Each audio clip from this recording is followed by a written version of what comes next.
एक प्रेरणादायक कथा। गांव के किनारे बसा एक छोटा सा घर। दीवारें कुछ झुकी हुई, छत टपकती थीं, लेकिन उस घर में बसता था एक बहुत बड़ा सपना। उस घर में रहता था आरव, एक 17 साल का किशोर लड़का जो अपनी मां के साथ रहता था। उसके पिता का देहांत तब हुआ था जब वह केवल 10 साल का था। मां खेतों में मजदूरी करके जैसे तैसे 2 वक्त की रोटी जुटाती थी, लेकिन आरव की आंखों में कुछ अलग ही चमक थी। वह जानता था कि उसका जीवन केवल गरीबी और तंगहाली के लिए नहीं बना। टूटी चप्पलें, मजबूत इरादे। हर सुबह आरव अपनी पुरानी फटी हुई चप्पल पहनकर 5 किलोमीटर दूर सरकारी स्कूल जाया करता था। रास्ते में कई बार लोग उसका मजाक उड़ाते, अरे देखो, सपना देख रहा है ये डॉक्टर बनने का, पहले पेट भर खाना खा ले, फिर सपना देखना। लेकिन आरव मुस्कुराता और अपने मन में दोहराता, मैं बदलूंगा अपनी किस्मत और मां की जिंदगी भी। स्कूल से लौटकर वो खेतों में मां का हाथ बंटाता, फिर रात को लालाटेन की रोशनी में पढ़ाई करता।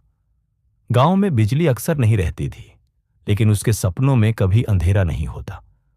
मां की ममता और विश्वास। एक रात जब बारिश बहुत जोरों से हो रही थी, छत से पानी टपक रहा था और आरव किताबों को बचाने के लिए उन्हें प्लास्टिक में लपेट रहा था। तभी मां ने पूछा, इतनी मेहनत क्यों करता है बेटा? सब तो कहते हैं कि हमारे बस का कुछ नहीं। आरव ने मां की आंखों में देखते हुए कहा, मां, बस तू एक बार मुझ पर भरोसा रख, मैं एक दिन तुझे पक्के घर में बिठाकर आराम करवाऊंगा। मां ने उसकी पीठ थपथपाई और कहा, तू सपनों की सीढ़ी चढ़ रहा है बेटा, गिर मत जाना। आरव मुस्कुरा दिया, गिरूंगा भी तो फिर चढ़ जाऊंगा मां। पहली परीक्षा 12वीं की बोर्ड परीक्षा करीब आ रही थी। आरव दिन रात पढ़ाई में जुट गया। कई बार भूखा रह जाता, लेकिन किताबें नहीं छोड़ता। परीक्षा का दिन आया। वह पुराने कपड़े और उधार लिए हुए जूतों में परीक्षा देने पहुंचा। लोगों की निगाहें अब भी तिरस्कार से भरपूर थीं, लेकिन आरव की निगाहें सिर्फ एक लक्ष्य पर थीं। परीक्षा के बाद जब परिणाम आया तो पूरे जिले में प्रथम स्थान पाने वाले का नाम था आरव मिश्रा। पूरे गांव में शोर मच गया। सब हैरान थे। जो लड़का चप्पलें पहनकर स्कूल आता था, वह जिले का टॉपर बन गया था। अगली सीढ़ी मेडिकल कॉलेज अब आरव का सपना था, डॉक्टर बनना। लेकिन मेडिकल कॉलेज की फीस, वह कहां से आती? मां के पास तो खेत भी गिरवी रखे जा चुके थे। ऐसे में आरव ने तय किया कि वह छात्रवृत्ति के लिए परीक्षा देगा। दिन रात मेहनत के बाद उसने AIIMS का एंट्रेंस क्लियर कर लिया, फुल स्कॉलरशिप के साथ। अब वह दिल्ली की भीड़ में गांव से आए एक लड़के की तरह नहीं, बल्कि सपनों को आकार देने वाले योद्धा की तरह खड़ा था। संघर्ष दिल्ली की गलियों में। दिल्ली की जिंदगी आसान नहीं थी।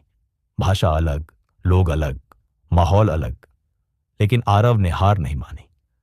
हर रविवार को वह एक चाय की दुकान पर काम करता, जिससे वह अपने खर्च निकाल सके।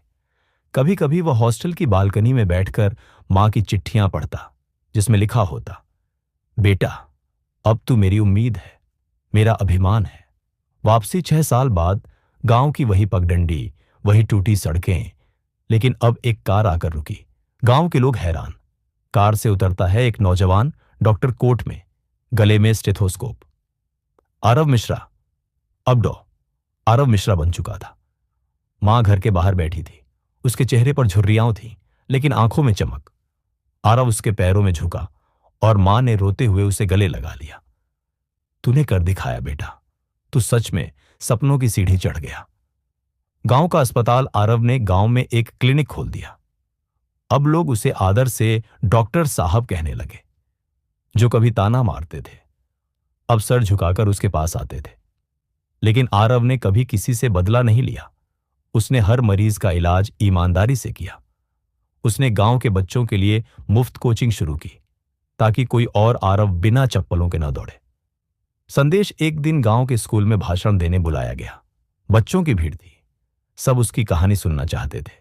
उसने माइक पकड़ा और कहा, मेरे पास कुछ नहीं था, न पैसे, न साधन, न सिफारिश। मेरे पास केवल 2 चीजें थीं, एक सपना और उस सपने पर भरोसा। अगर तुम में भी सपना है और उसे पाने की जिद है, तो कोई भी तुम्हें रोक नहीं सकता। याद रखो, गरीबी गुनाह नहीं है, लेकिन सपनों को मार देना सबसे बड़ा गुनाह है। चलो मिलकर अपने सपनों की सीढ़ी बनाएं। नैतिक संदेश। सपने उन्हीं के सच होते हैं जो उन्हें खुली आंखों से देखते हैं और उन्हें पाने के लिए मेहनत की हर सीढ़ी चढ़ते हैं।